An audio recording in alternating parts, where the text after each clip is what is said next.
23 formerly enslaved people from Georgia arrived at a Brooklyn refugee camp in August of 1863. On their second night there, German volunteers served them hamburgers, simple ground beef on soft rolls seasoned with salt and pepper. When they took their first bites, 17 adults and 6 children began crying uncontrollably, not from pain or sadness, but from something the volunteers had never witnessed before. The overwhelming shock of tasting food prepared with care, served with dignity, eaten as free people. Within 48 hours of that meal, the first person vanished. By Halloween, all 23 had disappeared without a trace. The police refused to investigate. The camp's records were altered, and the truth about what happened to those who cried over hamburgers would be buried under layers of legal documents, northern complicity, and a conspiracy that reached from Brooklyn's docks all the way back to the Georgia plantation they'd risked everything to escape. Before we continue with this story, I need to ask you something.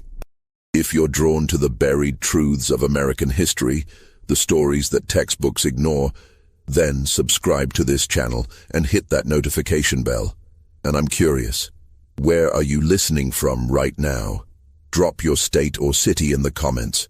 Now let's go back to that summer of 1863, when 23 people learned that even in the North, freedom was more fragile than they'd ever imagined.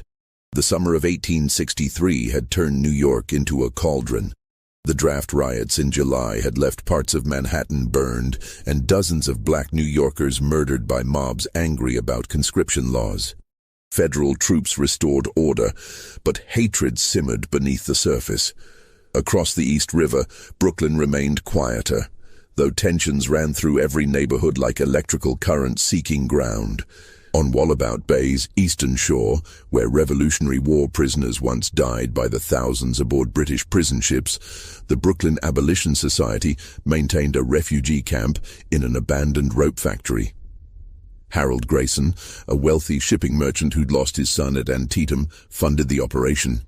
By late August, nearly 140 formerly enslaved people sheltered there, sleeping in converted barracks, learning to read, searching for work in a city that offered freedom but little welcome. August 27th brought new arrivals, 23 people who'd traveled together from Georgia. They moved as one body, protective and wary, led by a woman the others called Patience. She appeared to be in her mid-30s, tall and lean with graying hair wrapped in faded red cloth. When Harold Grayson interviewed her for the camp registry, she provided minimal information. They'd escaped from Pritchard's Landing, a rice plantation north of Savannah. The journey had taken 7 months. They'd started as 31 people. 8 hadn't survived. The volunteers noticed immediately how this group differed from other refugees. Most arrived as individuals or small families, strangers bound only by circumstance. But these 23 acted like family, sharing everything, sleeping in adjacent bunks, speaking among themselves in Gullah-inflected speech that marked them as low-country people. The children were unnaturally quiet. 3 boys, 3 girls, including an infant named Hope. None played with other children in the camp. They watched everything with ancient eyes. Among the camp's volunteers was Friedrich Vogel, a young German butcher whose family had fled Prussia after the failed revolutions of 1848. Friedrich worked his uncle's shop during the day and spent evenings at the camp, teaching English and helping prepare meals. 2 days after the Georgia group arrived, he suggested something special: hamburgers, a German working-class dish becoming popular in New York's immigrant neighborhoods. Ground beef mixed with onions and spices, fried and served on soft rolls. Simple food, but substantial. Harold Grayson approved the expense without hesitation. The preparation began mid-afternoon on August 29th. Friedrich and other volunteers worked at the outdoor kitchen, hand-cranking meat grinders, chopping onions, mixing spices. The beef sizzled on iron griddles, sending up fragrant smoke that carried across the compound. Refugees emerged from barracks, following their noses. Volunteers set up long tables in the yard, the same tables used for every communal meal. But tonight felt different. Maybe the rich aroma, maybe the gentle weather, maybe something in the air itself, suggesting that after so much darkness, A moment of simple pleasure was possible. As sunset painted Manhattan's skyline orange and gold, the camp's residents lined up with tin plates. Friedrich served each person personally, a hamburger on a warm roll. Some younger volunteers had contributed extras, sliced tomatoes, pickled cucumbers, even yellow mustard. It was a feast by camp standards. Patience's group came to the line last, as if ensuring everyone else had been served first. They filed past Friedrich one by one, accepting their plates with quiet thanks. The volunteers noticed many were trembling as they took their food. Anna Müller, a German woman helping serve, whispered to Friedrich, "They look afraid it will disappear." The refugees returned to their usual spot near the eastern barracks. For a long moment, no one ate. They simply held their plates, staring at the food. Then Patience lifted her hamburger with both hands and inhaled deeply. Others followed. An older man named Solomon closed his eyes as he breathed in the scent. A woman named Esther pressed her hand to her mouth. When Patience finally took a bite, her expression transformed. Her eyes widened. She chewed slowly, deliberately, as if trying to memorize every sensation. Then her face crumpled, and tears began streaming down her cheeks. Within seconds, others were crying too, not quiet tears but great heaving sobs. Young Benjamin took a bite and began wailing, not from distress, but from something that looked like joy mixed with unbearable grief. A young woman named Naomi clutched the infant Hope while pressing her hamburger to her forehead, weeping so hard she couldn't breathe. The crying spread through the entire group. Even the stoic Solomon let tears run into his grey beard as he ate. They wept and ate simultaneously, unable to stop either action. Some laughed through their tears. Others rocked as if in prayer. The intensity of their emotion was startling, almost frightening in its rawness. Friedrich and the other volunteers stood frozen, unsure whether to approach or give them space. Anna's own eyes filled with sympathetic tears. Thomas Rutherford, a free black volunteer whose parents had escaped slavery in Virginia, watched with profound understanding.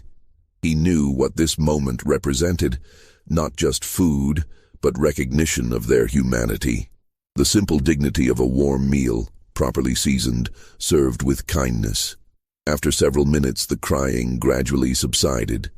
Patience wiped her eyes and looked at her companions, saying something in Gula that the volunteers couldn't understand, but whose tone conveyed acknowledgement and permission to feel what they were feeling. They composed themselves enough to continue eating, though tears continued slipping down many faces. When they'd finished, Patience approached Friedrich. Her face was still wet, her eyes red and swollen. She took his hand in both of hers. "We never knew food could taste like this," she said in careful English, "like we were people who deserved it." Friedrich, who'd fled political oppression himself, nodded silently. He understood. That night the camp settled into usual rhythms. Volunteers cleaned up and banked the cooking fire. Refugees prepared for sleep. Patience's group remained together, sitting in a close circle and speaking softly. Harold Grayson, making his evening rounds, paused to observe them.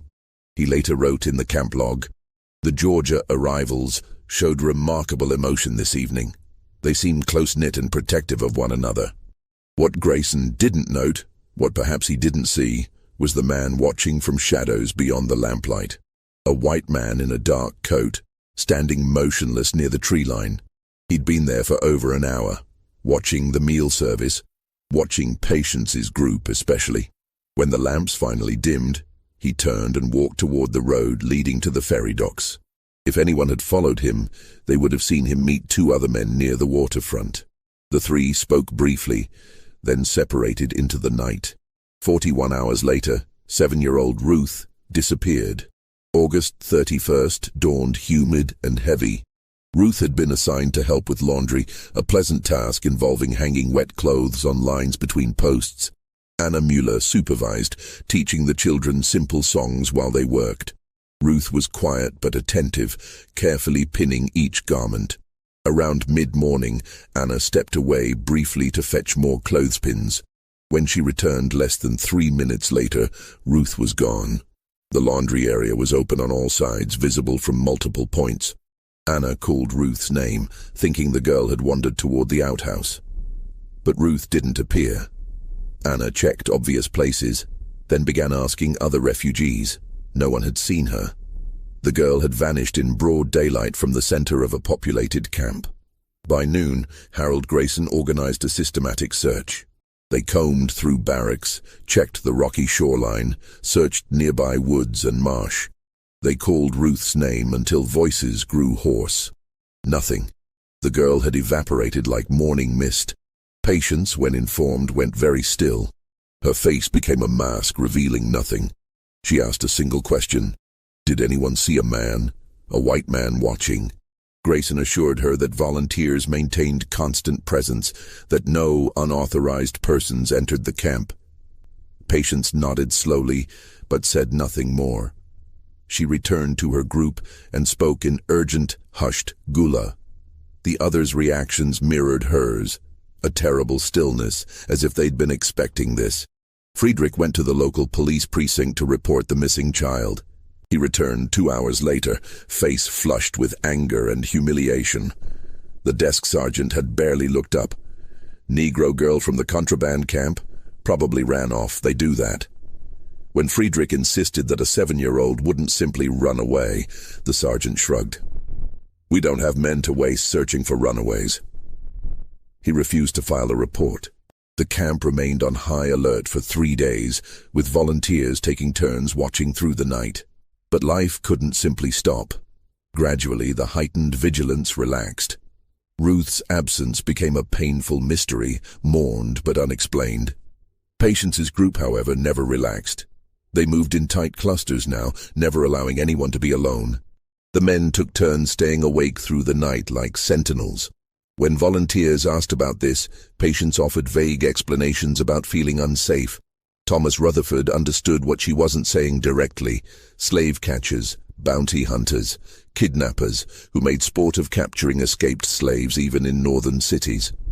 The Fugitive Slave Act remained federal law. On September 4th, Caleb vanished. He was one of the older members, perhaps 40, with a pronounced limp from an old injury. He'd been helping unload supply wagons, hard work with frequent breaks. During one such break, Caleb walked toward the tree line, presumably to relieve himself. 5 minutes later, when the break ended, Caleb didn't return. Friedrich walked to the tree line, calling his name. He found nothing, no sign of struggle, no indication of direction. This time, Grayson didn't bother with police. Instead, he dispatched volunteers to search docks and nearby neighborhoods, inquiring at taverns whether anyone had seen a limping black man. The searches yielded nothing. Caleb had disappeared as completely as Ruth. The pattern continued with horrifying regularity. Every few days, another member of Patience's group would vanish, sometimes during the day while engaged in routine tasks. Other times, someone present at evening meal would be absent by morning, their bunk undisturbed as if they'd never lain down. Men, women, even young Isaac, who was gathering firewood one moment and gone the next. By mid-September, the camp's mood had shifted from concerned to fearful. Other refugees began avoiding Patience's group as if bad fortune might be contagious. Some whispered about curses. Others suggested more practical explanations, systematic recapture by slave hunters. But how could it happen so efficiently, so cleanly without witnesses? Patience had aged visibly. Her face grew gaunt, her eyes haunted. The remaining members, now fewer than 15, stayed within sight of each other every waking moment. They'd stopped participating in camp activities, stopped attending meals. Volunteers brought food to their barracks, and Patience accepted it with hollow gratitude. Thomas Rutherford took it upon himself to investigate. As a free black man with connections throughout Brooklyn's black community, he had resources white volunteers lacked. He began asking questions at Bridge Street churches and at docks where black longshoremen worked. Had anyone seen suspicious white men watching the camp? Were there rumors of slave catchers operating in the area? The responses were disturbing, but vague. Yes, there were always bounty hunters in New York, especially after the draft riots. Yes, people had vanished before. Free black New Yorkers snatched off streets and never seen again. But no one could provide specifics about who was doing this or where victims were taken. On September 21st, nearly a month after their arrival, Naomi vanished during the night. The infant Hope was found in the morning still sleeping in Naomi's bunk, wrapped carefully in a blanket, but Naomi herself was gone. The baby's presence seemed deliberately staged, proof that Naomi hadn't left voluntarily. A mother would never abandon her infant by choice. This disappearance broke something in Patience. She gathered the remaining members, now just 11 adults and 2 children, and told Harold Grayson they were leaving. He protested, arguing they were safer here than wandering the city. Patience looked at him with eyes that had seen through every comfortable delusion. "We ain't safe nowhere," she said quietly. "But at least out there we can see them coming." Before Patience could act, Thomas received a visit from Abraham Fletcher, a black stevedore who worked the ferry docks. Fletcher had heard Thomas was asking questions about disappearances. He had information, he said, but it was dangerous information. The 2 men met after dark in Fletcher's small room above a waterfront warehouse. Fletcher poured whiskey into chipped cups and told Thomas what he'd seen. For the past month, 3 white men had been regular presence at the docks. They dressed respectably, good coats, clean boots, but something about them set Fletcher's teeth on edge. They paid attention to who came and went, especially black people traveling alone or in small groups. Fletcher had watched them note arrivals and departures in small leather books, like merchants tallying inventory. "But here's what makes my blood cold," Fletcher said, leaning forward. "I seen them take people. Not rough, not violent. They just approach someone waiting for the ferry, speak to them quiet-like, and then that person goes with them. Peaceful as you please. I watched it happen 3 times. Never seen any of those people again." Thomas asked the obvious question. "How do they convince people to go?" Fletcher's expression darkened. "They show them papers, documents with seals and such. Same kind slave hunters use, claiming someone's a fugitive, got legal right to be returned to their owner. Most black folks see those papers. They go along peaceful because they know causing a scene just makes it worse. Might get beat, might get killed right there, and the law won't lift a finger. These men," Thomas pressed, "you know where they take people?" Fletcher shook his head. "They got a wagon usually waiting on South Street, covered freight wagon. Load people inside, drive off toward the ferry, I assume Manhattan, but I don't know beyond that." He paused. "But I heard something else. There's a man up in Manhattan, runs a boarding house near 5 Points. Name's Dutton, Virgil Dutton.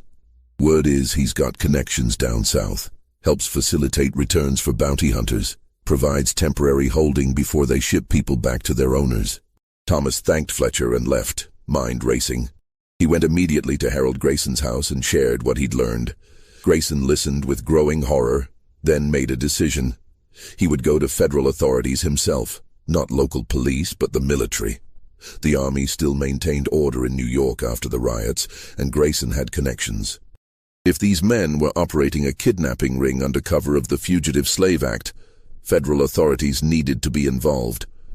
But even as Grayson planned his approach, events at the camp were reaching crisis point. What Thomas and Fletcher didn't know was that the conspiracy went far deeper than bounty hunters and corrupt boarding house operators. The morning after Thomas's conversation with Fletcher, Patience made an unexpected request. She asked Harold Grayson for a private meeting, just the 2 of them. They met in the camp's small administrative office, a converted corner of the rope factory. Patience sat down across from Grayson and was silent for a long moment. When she finally spoke, her refined English had slipped into something rawer. "I need to tell you the truth, Mr. Grayson, about who we are, about why they're taking us." Grayson leaned forward. "I'm listening. When I told you we come from Pritchard's Landing, that was true. But I didn't tell you everything." Patience's eyes focused on something distant. Pritchard's Landing wasn't just a rice plantation, it was a breeding farm. The term made Grayson flinch. In the Deep South, particularly where the international slave trade had been illegal since 1808, Some plantations had shifted their business model. Rather than working enslaved people primarily for crops, they focused on producing the next generation to be sold to expanding cotton plantations. Children were the cash crop. All 23 of us, Patience continued, voice steady but hollow. We were born at Pritchard's, grew up there. We all had value in the account books because of who our parents were, how we looked, whether we were strong, whether we were smart enough for housework or skilled labor. Master Pritchard kept detailed records. When we escaped, we didn't just steal ourselves, we stole his property he had contracts to sell. But you're in New York, Grayson said. You're free. Even the Fugitive Slave Act shouldn't. Patience cut him off with a bitter laugh. The law don't protect people who look like me. You know that. But it's worse than just slave catchers. She leaned forward, eyes boring into his. Before we left Pritchard's, we found papers in the master's office. We couldn't read most of it, but Solomon could read some.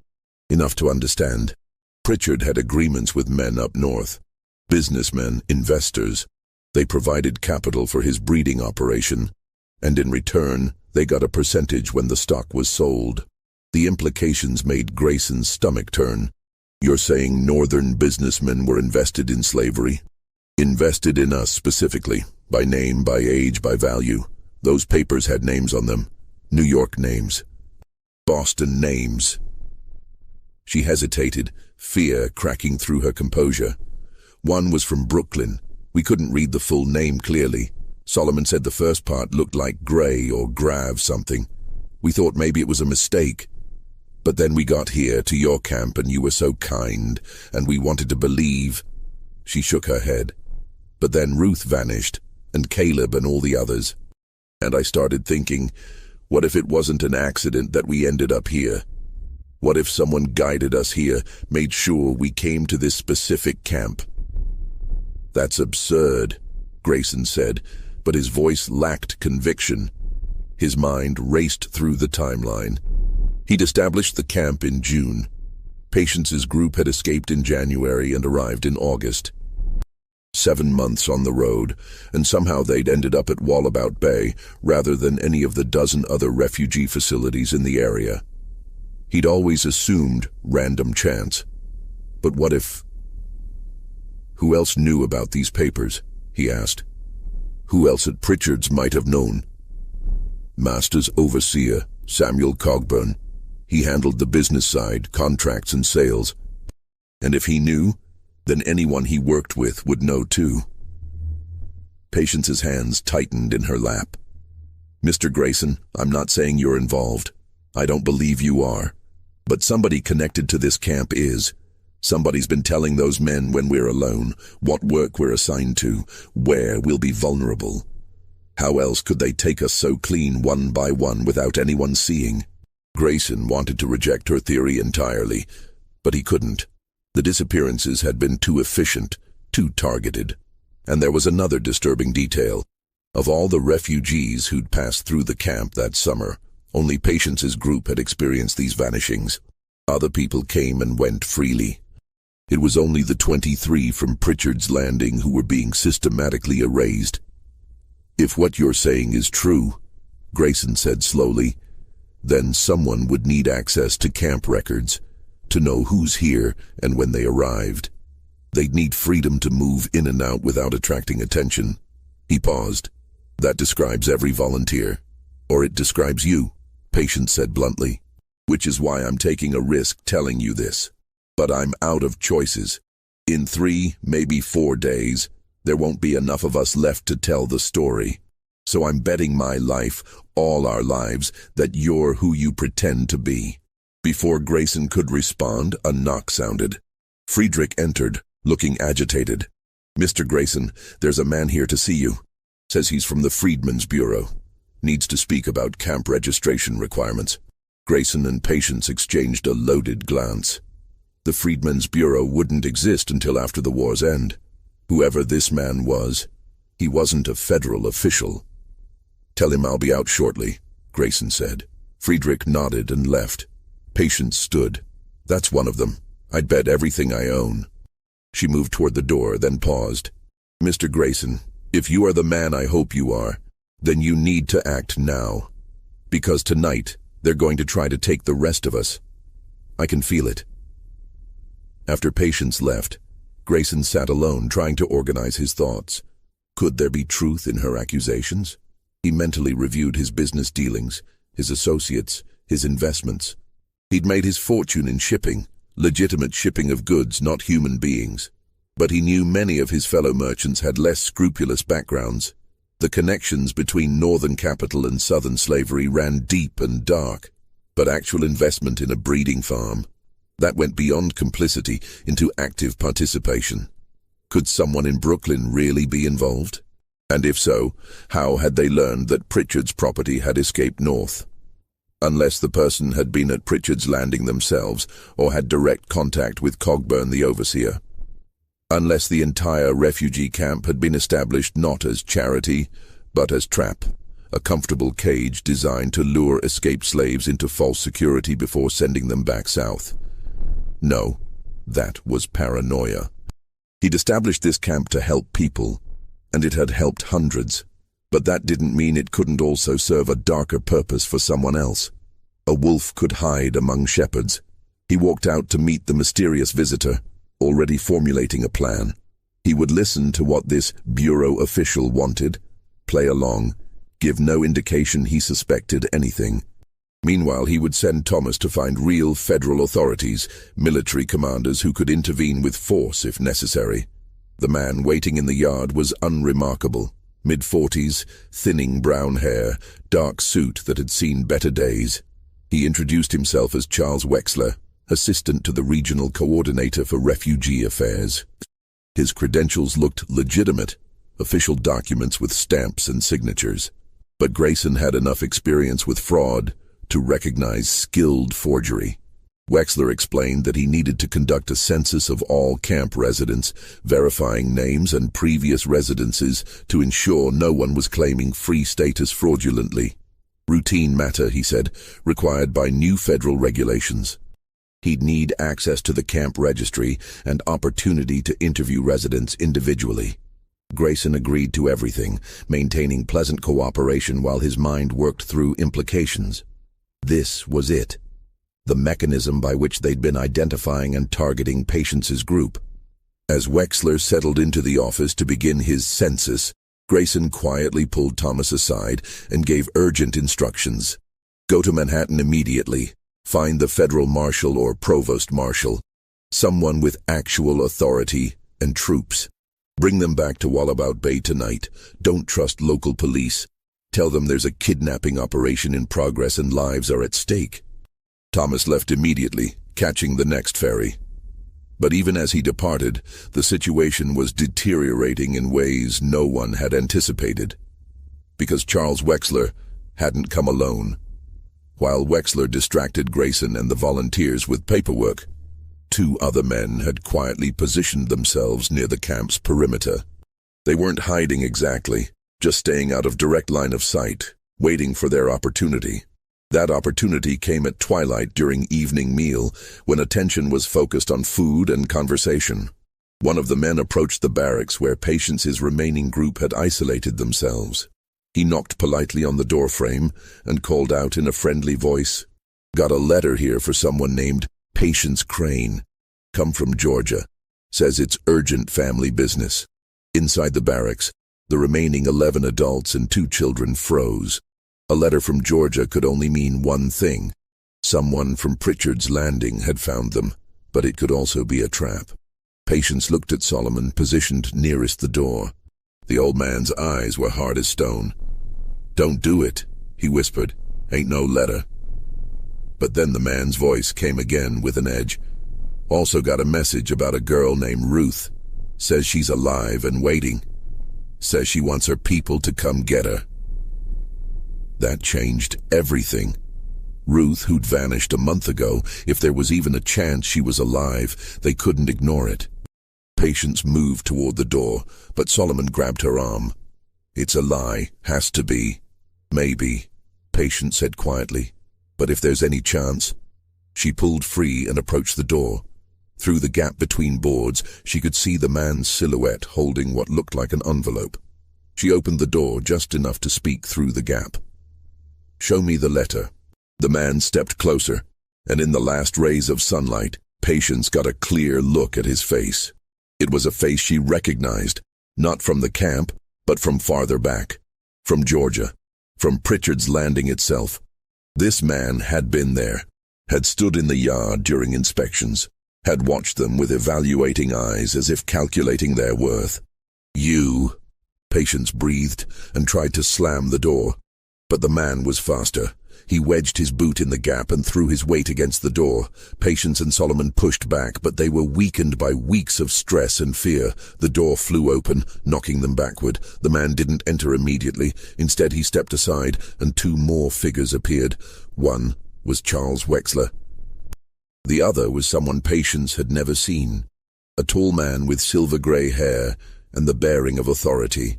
He looked at the huddled refugees with contempt, mixed with calculation. "We can do this the easy way or the hard way," the grey-haired man said in a cultured mid-Atlantic accent. "Either you come with us peacefully, we transport you to a secure location, and this whole misunderstanding gets resolved through proper legal channels. Or..." He let the threat hang. Solomon, still on the floor, looked up with defiance. "You got no legal right to us. We're free people on free soil." The gray-haired man smiled without warmth. According to the Fugitive Slave Act of 1850, any person claimed as a fugitive slave can be arrested without warrant and returned to the claimant upon proof of ownership. I have documentation from Mr. Thaddeus Pritchard of Pritchard's Landing, Georgia, identifying each of you as his legal property. I have warrants signed by a federal commissioner authorizing your arrest and return. And I have authority under federal law to use whatever force is necessary. He pulled papers from his coat, official-looking documents covered in seals and signatures. "So, yes, I do have legal right. Now, are you coming peacefully?" For a long moment, no one moved. Then one of the younger men, Daniel, did something unexpected. He started laughing, a wild, desperate sound. "Legal right," he gasped. "They got legal right to steal us, drag us back, work us to death. But we got no legal right to be free. That's America." His laughter died and his face hardened. "I ain't going back. You want me, you gonna have to kill me right here." Solomon nodded. "Same. Lived 64 years, most of them in chains. I'll die free or not at all." One by one, the others voiced agreement. They would not go peacefully. The gray-haired man sighed as if dealing with obstinate children. He gestured to his companions, and the three men stepped into the barracks. What happened next unfolded with brutal efficiency. The men weren't there to kill. Corpses had no value. But they were experienced in subduing resistance. They carried wooden clubs and rope, and they moved with practiced coordination. The fight lasted perhaps 2 minutes. The refugees had no weapons, were outnumbered, exhausted from weeks of fear. Several tried to flee out the back, only to find 2 more men waiting outside. Benjamin, one of the young boys, darted between an attacker's legs and sprinted toward the main yard, screaming for help. Solomon fought with particular fury, wielding a wooden stool until someone clubbed him from behind. He went down hard, blood streaming from his scalp. Daniel got his hands around one attacker's throat before being beaten into unconsciousness. Patience fought like something wild, clawing and biting until someone grabbed her arms and wrenched them behind her back. Rope bit into her wrists. Through it all, the gray-haired man stood in the doorway, watching without expression. When the fighting stopped and all the adults lay bound on the floor, he stepped carefully over them and crouched beside Patience. "My name is Lawrence Gravison," he said quietly, almost conversationally. "My family has financial interests in several agricultural operations in Georgia. You and your companions represent significant capital investment, capital that walked away without authorization. I'm simply here to recover my property. Nothing personal." Patience spat in his face. Gravison wiped it away without anger, then stood and addressed his men. "Load them into the wagon, use the canvas covering, and do it quietly." But Benjamin had already raised the alarm. The 10-year-old had made it to the main yard where Friedrich was helping with meal preparations. He'd crashed into Friedrich, sobbing and screaming that men were taking everyone. Friedrich didn't hesitate. He grabbed the iron poker from the cooking fire and ran toward the eastern barracks, shouting for others to follow. What Friedrich found when he burst through the door would haunt him. 11 people bound like animals, several bleeding, being dragged toward a covered wagon backed up to the building's rear. The men turned at his arrival, expressions cold and professional. One pulled out a pistol. "This doesn't concern you," the man with the gun said. "Federal business, authorized by law. You interfere, you're obstructing justice." Friedrich looked past him at Patience, at Solomon's unconscious form, at the others being loaded like cargo. Every instinct screamed that this was wrong. But the man had credentials, documents, federal authority. Friedrich was an immigrant with no power, no standing. The smart thing would be to step aside. But Friedrich had fled Prussia precisely because he'd learned that systems could be corrupt, that laws could be unjust, that standing aside while evil operated under legal authority was itself evil. He raised the fire poker. "I don't care what papers you have. You're not taking them." The gun swung toward him. Friedrich saw the man's finger tighten on the trigger, saw Patience's eyes go wide with horror, saw his own death approaching, and then Thomas Rutherford crashed through the door behind him, followed by 4 soldiers in Union blue. "Nobody moves," Thomas shouted. He'd found a Union Army patrol in Manhattan, convinced the lieutenant that a crime was in progress, and raced back with military backup. The soldiers, who'd been dealing with civil unrest for weeks, didn't hesitate when they saw armed men threatening civilians. They drew their own weapons, and suddenly the power balance had shifted. Graverson assessed the new situation with calculating eyes. His men were outnumbered, facing military authority. He could press his legal claims, show his warrants, and possibly still prevail. The law was on his side. But military officers during wartime had considerable discretion. If these soldiers decided to hold everyone for questioning, if they brought in marshals to investigate, if this escalated into a public incident, Graverson made his decision. "Gentlemen," he said to the soldiers, voice perfectly calm, "there's been a misunderstanding. We have legal authority to recover fugitive slaves, but perhaps this isn't the appropriate venue. We'll withdraw for now and pursue this through proper channels." He gestured to his men, who reluctantly released their captives and stepped back from the wagon. The Union lieutenant, a young man from Connecticut named William Hendricks, who'd seen slavery's ugliness at Gettysburg, looked at Graverson with open disgust. "You got 5 minutes to get off this property. After that, I start arresting people for assault, and I'll be filing a report with my commanding officer. You want to press legal claims, you do it through official channels in daylight, not with clubs and ropes in the dark." Graverson nodded curtly, then met Patience's eyes one last time. Without a word, he promised, "This isn't over." Then he and his men withdrew, disappearing into the September night. The soldiers helped untie the captives and provided basic medical attention. Friedrich sent for Anna and other volunteers, who brought water and bandages and comfort. But even as the immediate crisis passed, everyone understood this was merely a reprieve, not a victory. Graverson had the law on his side. He had documents, warrants, authority. He could return any time with more men, more legal force. Harold Grayson, who'd been trapped in conversation with Wexler during the attack, now understood the full scope of what he'd unknowingly helped facilitate. His camp, his charity, had been used as a stalking ground. But one question still burned. Who had told them? Who'd been feeding information about the refugees' movements, their work assignments, their vulnerabilities? Someone had betrayed them, and that someone was still here. Lieutenant Hendricks proved to be more than a temporary savior. Rather than simply filing a report and moving on, he took personal interest in the case. He'd lost friends at Gettysburg, and the sight of men using federal law to kidnap people who'd risked everything for freedom ignited something in him.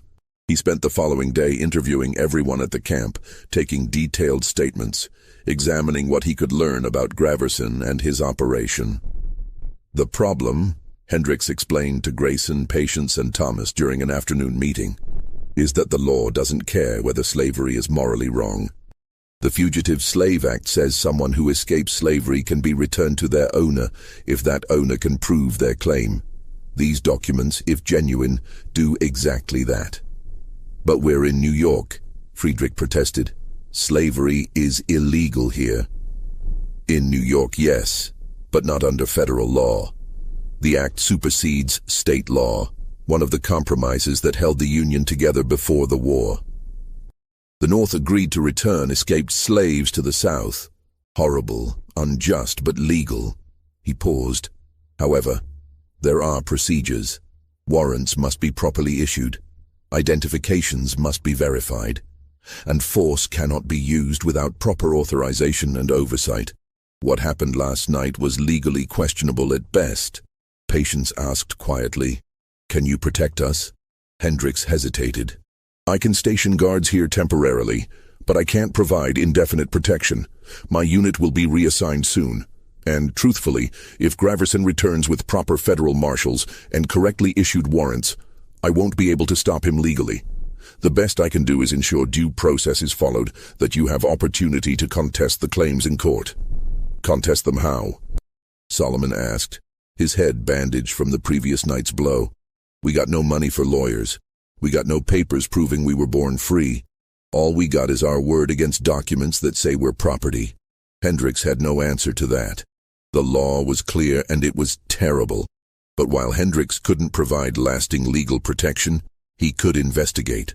And what he uncovered over the next 2 days painted a disturbing picture of how deep the conspiracy ran. Working with Thomas's contacts in the black community and Friedrich's connections among German immigrants, Hendricks pieced together the network. Graverson was indeed a businessman with significant holdings in Georgia, including partial ownership in Pritchard's Landing. But he wasn't the only northern investor. At least 5 other men, merchants, bankers, and industrialists from New York, Boston, and Philadelphia, had provided capital for the breeding operation in exchange for percentages of future sales. It was, in essence, a futures market in human beings. They'd invested in people before they were born, betting on their eventual value when sold south. When Patience's group escaped, they'd represented a substantial financial loss.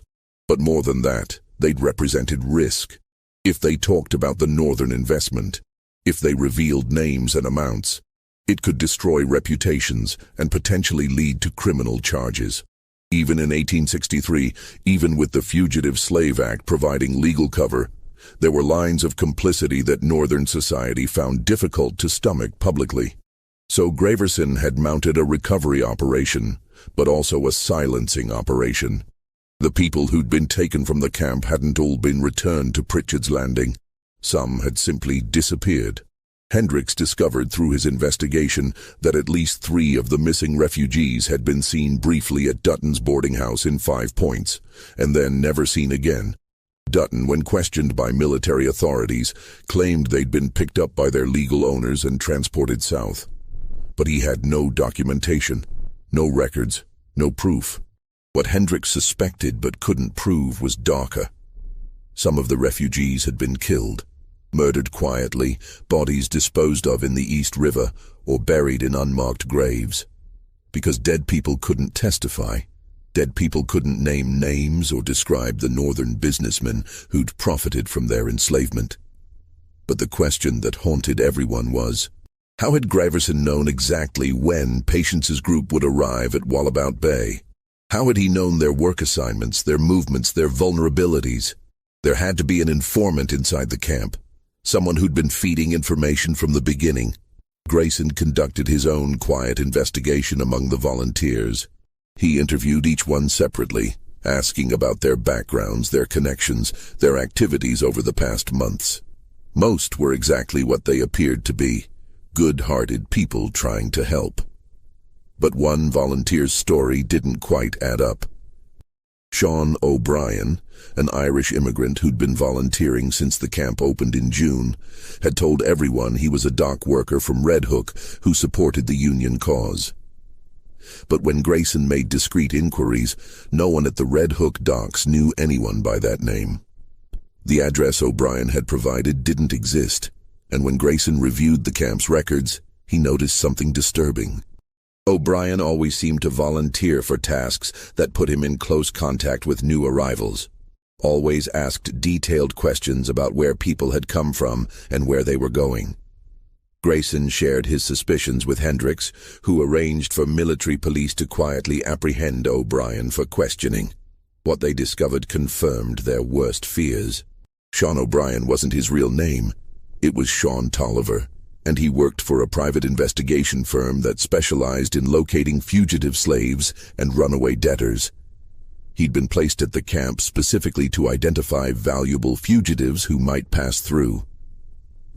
Under questioning by military authorities, Tolliver admitted he'd been hired by someone connected to Pritchard's Landing to watch for any refugees from that specific plantation. When Patience's group arrived, he'd sent word immediately. He'd then provided regular updates about their schedules, their habits, their movements. He'd created the opportunities for the kidnappings by suggesting work assignments that isolated individuals. But Tolliver insisted he hadn't known the full scope of what was happening. He thought he was simply helping return legal property to its rightful owner, operating within the bounds of the Fugitive Slave Act. He claimed he'd had no knowledge of any plans to harm the refugees, no awareness of the Northern Investment Scheme, no understanding that this was about silencing witnesses rather than simply recovering assets. Whether Tolliver's claims of ignorance were genuine or convenient, the damage was done. The camp had been compromised from the beginning. Every refugee who'd passed through had been catalogued, assessed, and potentially marked for recapture. The place that should have been sanctuary had been a trap. When Grayson learned the truth, something broke inside him. He'd built this camp with genuine intentions, funded it with his own money, dedicated himself to the cause of helping formerly enslaved people build new lives. And it had all been used against them. His charity had become a weapon. He gathered the camp's residents and volunteers that evening and confessed everything. Tolliver's betrayal, Graverson's network, the Northern Investment Scheme, his own unwitting complicity. His voice cracked as he spoke. I thought I was doing good. I thought I was helping. But I made you vulnerable. I put you in danger. And for that, I am profoundly sorry. Patience, sitting in the front row with her remaining people, listened without expression. When Grayson finished, she stood. Mr. Grayson, you didn't betray us. The law betrayed us. The country betrayed us. You just learned what we knew all along, that in America even kindness can be turned into a weapon against black folks. Even safety is an illusion.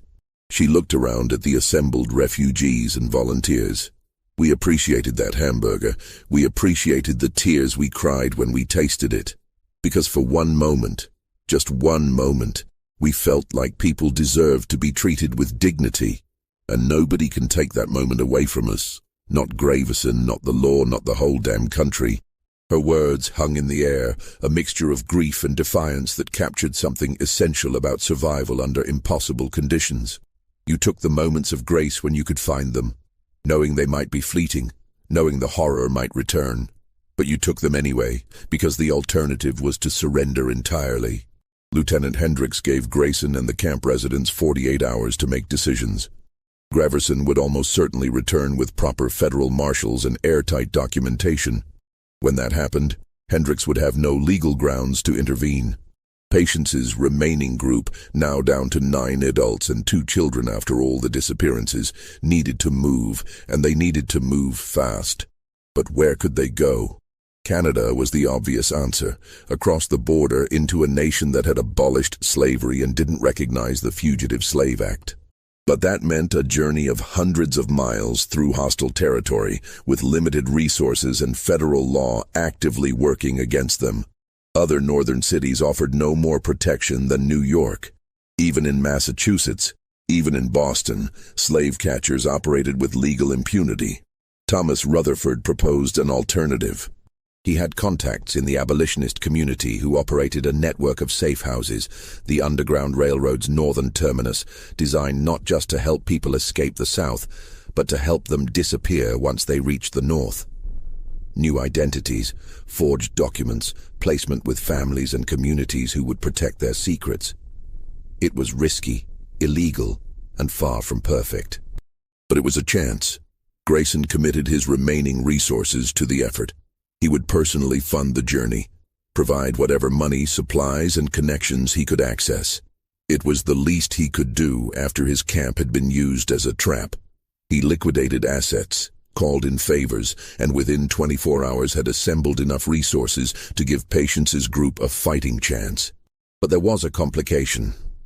Baby Hope, the infant who'd lost her mother Naomi, couldn't make a difficult journey through hostile territory.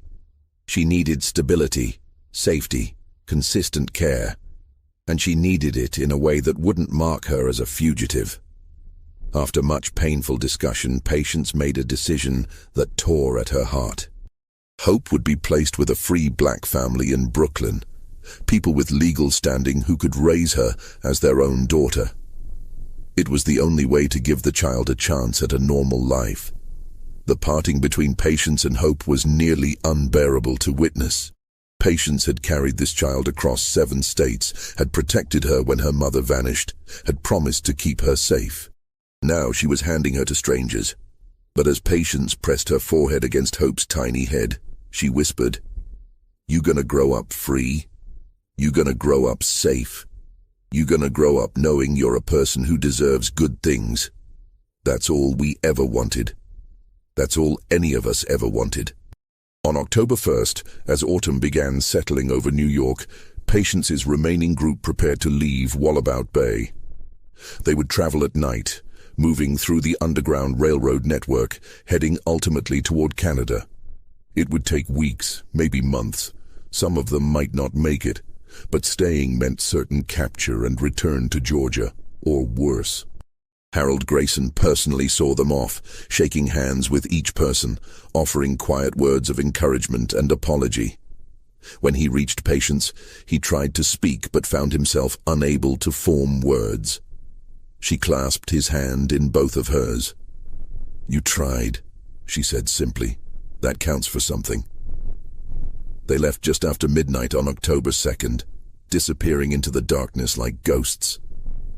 Friedrich and Anna stood watching long after they'd vanished from sight.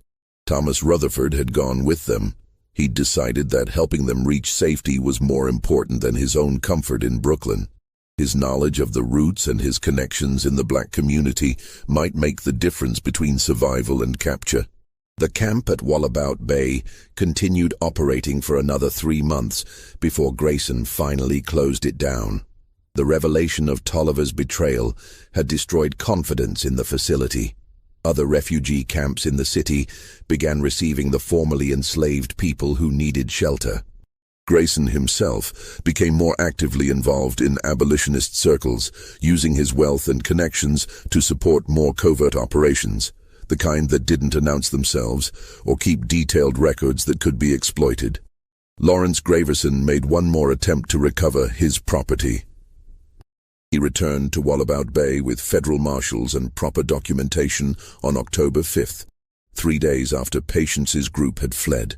When he found them gone, he was reportedly furious. He demanded that Grayson reveal where they'd gone, threatened legal action, accused him of conspiracy to violate federal law. Grayson, with Lieutenant Hendricks standing beside him, calmly replied that he had no idea where the refugees had gone. People came and left the camp of their own free will. He kept no records of their departures or destinations. Graverson knew he was lying, but there was nothing he could do. His property had escaped and the trail had gone cold. His financial investment was lost. And more importantly, from his perspective, the witnesses who could have exposed the Northern investment scheme were scattered and unreachable. The question of what happened to the people who'd been taken before Plantations' group fled was never fully answered. Some may have been returned to Georgia, sold back into slavery in violation of every moral principle. Others likely met darker fates, disappeared to protect the conspiracy, their bodies never recovered, their names never recorded. Ruth, young Caleb, Naomi, and the others joined the countless thousands who simply vanished into the machinery of America's original sin, their stories lost to history. As for Patience Crane and her remaining companions, the historical record goes silent. There are no documents tracking their movement north, no records of their arrival in Canada. This is by design. The Underground Railroad left few traces precisely to protect the people it helped. But there are hints, suggestions, fragments that perhaps tell the rest of the story. In the spring of 1864, a group of black refugees arrived in St. Catharines, Ontario, just across the border from Niagara Falls. They were led by a woman described in a church registry only as P. They settled in the community, found work, began building lives. One of the men in the group, an elder described as having seen much suffering, helped establish a school for refugee children. He was known to the community simply as Solomon. It's not proof. It's barely evidence, but it's enough to hope. The hamburger Patience and her companions tasted on August 29, 1863, represented something more than food. It represented a moment of recognition, an acknowledgement that they were human beings deserving of dignity, care, and simple pleasure.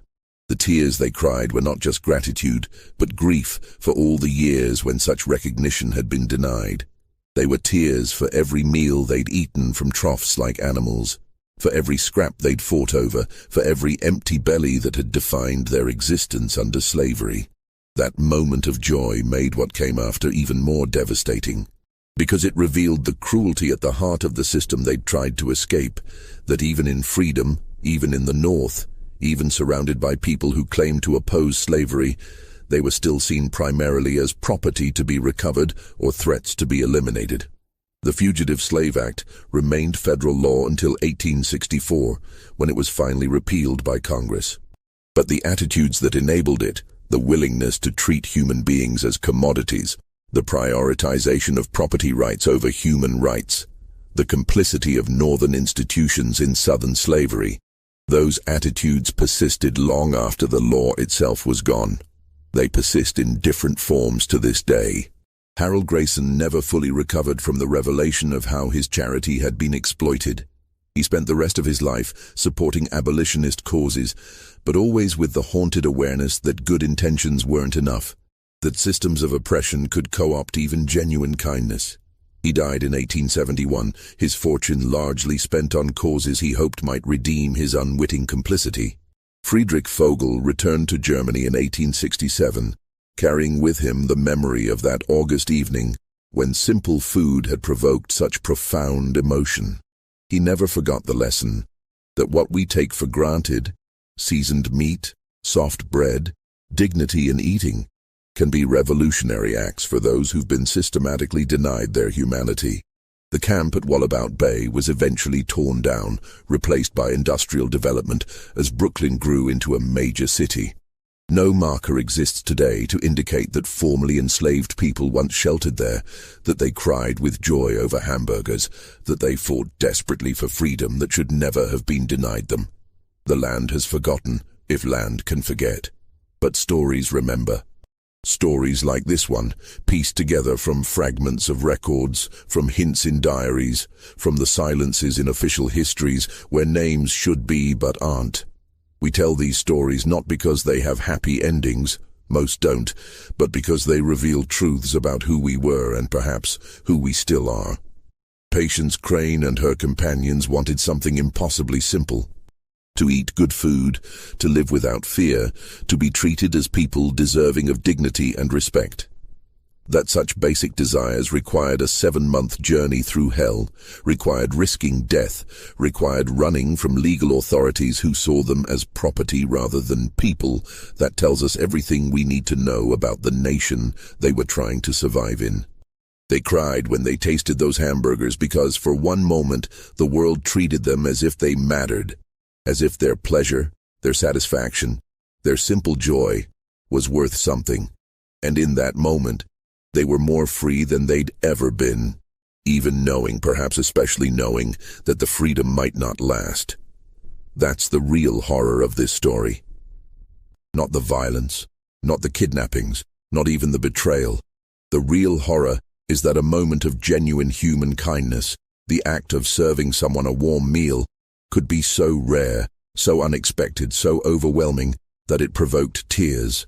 The real horror is that the system worked exactly as designed, that the law protected the oppressors and condemned the oppressed, that northern businessmen profited from southern slavery while claiming moral superiority. The real horror is that these weren't monsters who did these things. They were ordinary Americans operating within legal systems, pursuing profit, following incentives that their society had established. That's what makes this story truly terrifying. Not the evil of individuals, but the evil of structures that turned ordinary people into participants in atrocity. So what do you think of this story? Do you believe everything that happened here has been consigned safely to history? Or do you see echoes of these patterns still operating today? Leave your comment below with your thoughts. If stories like this, the ones that reveal uncomfortable truths about American history, resonate with you, then subscribe to this channel, hit that notification bell, and share this video with someone who needs to hear it. These stories don't get told in textbooks. They don't get commemorated with statues or plaques. They survive only if we keep telling them, keep remembering, keep asking uncomfortable questions about how we got here and where we're going. Thank you for listening. And remember, the past isn't past. It's still with us, still shaping us, still demanding that we reckon with its truths. See you in the next video.